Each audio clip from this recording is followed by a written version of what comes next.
This video is dedicated to YouTube creators who want to grow their YouTube channel. It took me exactly 657 videos and 1,666 days to acquire 10,000 subscribers.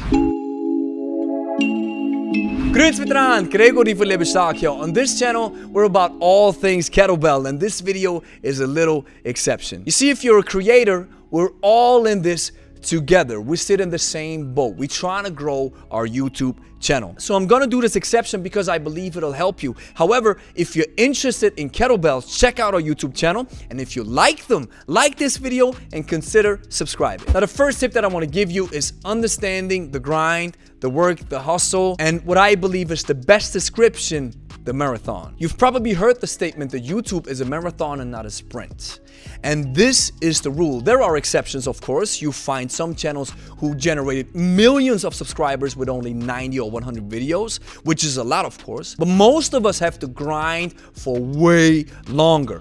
With over 600 videos, it took me about 4 years to reach the 10,000 subscriber mark. And this takes a lot of work and a lot of dedication and commitment. This leads to one cohesive fact that I want to share with you. You have to find something that you can talk about all day. In my case, it's the kettlebell or fitness in general, because I've discovered the kettlebell through my fitness journey. So it doesn't have to be something that you're initially interested in. Maybe you deviate a little bit from that path, but it has to be something that you're very passionate about, that you love, and that you can talk to your friends all day, every day, and maybe you already do it. The second tip that I want to give you is live by this mantra. Your first videos are your worst videos. You won't be able to create the perfect video from the get-go. This takes time, patience, and skills. It's the same with kettlebell training. If we teach you how to do a swing properly, with the best information possible, with our communication skills, with the experience that we have, you're still gonna do some bad swings when you're starting out because your body has to adapt to it. You have to get used to the habit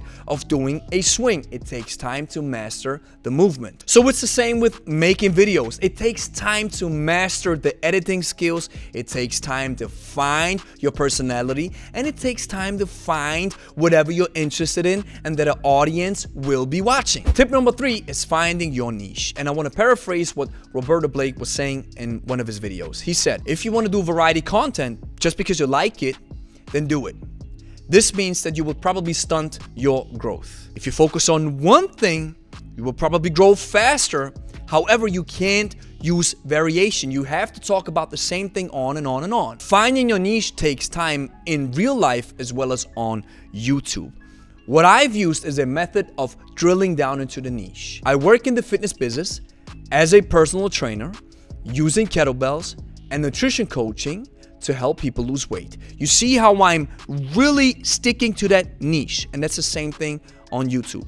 I gave up on a lot of stuff. We started focusing on what the audience wants, and here we are a few videos later with a strategy that paid off. Tip number 4, do something unique in your niche. If you have drilled down in the spot where you want to be, then you have to do it in a very unique and special way. In my case, there are many kettlebell channels out there. However, the way we do it, with the experience we have with our clients, helping them lose weight, working with people from 20 to 80 plus, helping beginners with the kettlebell, using my communicative skill that I've really honed, that I've really cultivated.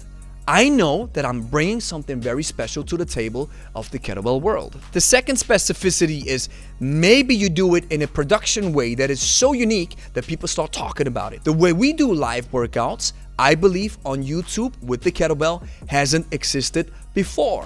So people are getting interested in the way we do it because they say, we haven't seen it that way before. We haven't seen live workouts done with kettlebells like this before. So let's check it out. If people start talking about it, you have very high chances of people not only talking about it, but also YouTube starting to recommend your stuff because you're so unique. Tip number 5, finding your voice. You've probably watched videos from very successful YouTubers and you think they sound so awesome on camera. Well, this is something that takes time as well. I'm coming from a performing background and I didn't like my voice on camera. I was used to hearing my voice with my outer ear, but I wasn't used to talking into a mic and talking into a camera because this is a completely different beast. But it goes back into tip number 2, into the mantra, your first videos are your worst videos. You need some patience. Keep working through these videos, keep using your voice, and eventually you will find it. Tip number 6 are the technical details. You probably know them already. You have to have a good thumbnail, a good title, a good video length, and good content in itself. From my experience, even if you think you have the perfect thumbnail, the perfect video length, it took you hours or days or weeks to do the video, maybe the algorithm doesn't like it, your audience doesn't like it, or people in general don't like it. And then maybe you upload a video, you went naturally with the title, a small one, didn't think about it as much, the thumbnail cost you like 5 minutes of work, and boom, it blows up. That's the algorithm. You cannot explain it. However, that doesn't take away from the fact that you should always focus on making that video where you probably have a breakthrough. Tip number 7, the upload frequency. I've heard from Nick Strength and Power that once he started uploading more frequently, even 2 or 3 videos a day, the channel took off. In my case, it's the same. If you have the chance to increase the quantity and staying on a very good quality level, then do it. The YouTube algorithm will reward you with more views, more recommended videos, and more exposure. There are of course exceptions. There are creators who do a video once a month, but that video is almost like a movie and that generates a lot of traction and a lot of views, and this is something different. So if you have the possibility to make a movie for every video that you upload, go ahead and do it. But most of us, I believe, have to use a great ratio between quantity and quality. And if you find it, you're on the right spot. Tip number 8, thinking long term.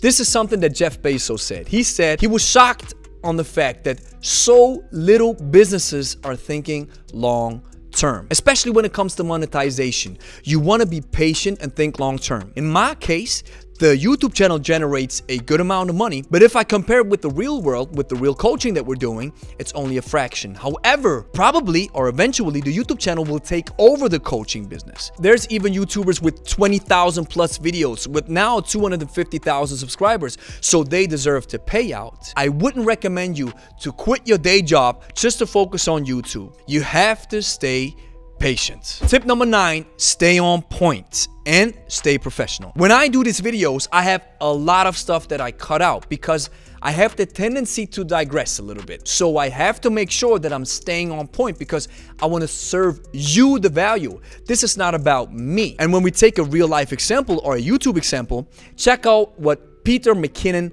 is doing. He's a very successful YouTuber now, but he still does videos where he says filmmaker or video editor reacts to blah blah blah blah. He doesn't say Peter McKinnon reacts to blah blah blah blah, even though with the audience that he has, he can do it. No, he takes himself out of the equation and takes the value up front. Staying professional just means that you stay cool with the comments when you reply to folks who don't mean as well. Let the emotions subside and then reply. And it even happened in the comments that I initially thought that somebody was attacking me. So I replied in a very professional and calm manner. Come to find out, they liked what I was doing. And I thought, woo, I completely misunderstood what they were trying to say. Now, tip number 10 is something that I have to include. It's not popular and you don't hear it as often. Maybe it doesn't work out. Even if you follow all the rules, all the tips, you find your voice, you get better, you can build a small audience, but it doesn't work out at the end, it's life. What I had to do is, I followed a passion of music for 10 plus years. And then one day, I had to decide, do I go harder to make it work, or do I have to adjust? I have adjusted, and now I'm glad that I did it. Not all dreams that you have will come to fruition. Matter of fact, most of the dreams that you have will get shattered if you live this life long enough. There's a lot of coaches, a lot of gurus who tell you otherwise. They tell you, you have to just keep grinding, keep going, keep working harder, keep working smarter, keep doing it. Sometimes you just have to stop. You have to let it die. You have to adjust. You have to abandon the dream and the way and look for a different way. Just because you're talented in one area doesn't mean that you will make it in that area. Just because you work hard for something doesn't mean that it will pay off at the end of the day. It broke my heart that I had to quit this dream of music, but I had to do it. And I'm here to tell you that sometimes you have to adjust. It's the only thing that will save you from losing decades of your life trying to pursue something that won't come to fruition. And why is nobody telling you this? Because it's not popular. It's more popular to motivate the hell out of you. Yeah, I'm grinding, I'm going, I'm emotionally charged. And reality is the thing that hits you once you found out that your beliefs are false. Naysayers are people who tell you that nothing will work out. That's bad. Those incredibly optimistic gurus are the ones who tell you everything will work out. That's bad as well. Just because it maybe doesn't work out doesn't mean that it's not worth pursuing it, working for it, trying to find out if it works or not. Because maybe there's a payoff at the end of the day, or maybe there's a realization that you have to go another route. And if you look at successful people, you know what they all have in common?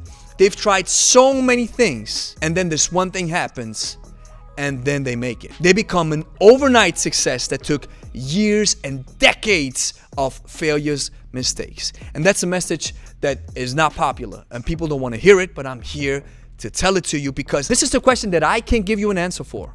Do you have to work harder, work smarter to pursue that dream, or do you have to adjust? Thank you for watching. If you liked the video, like it, consider subscribing, and I'll catch you on the next one. Peace out.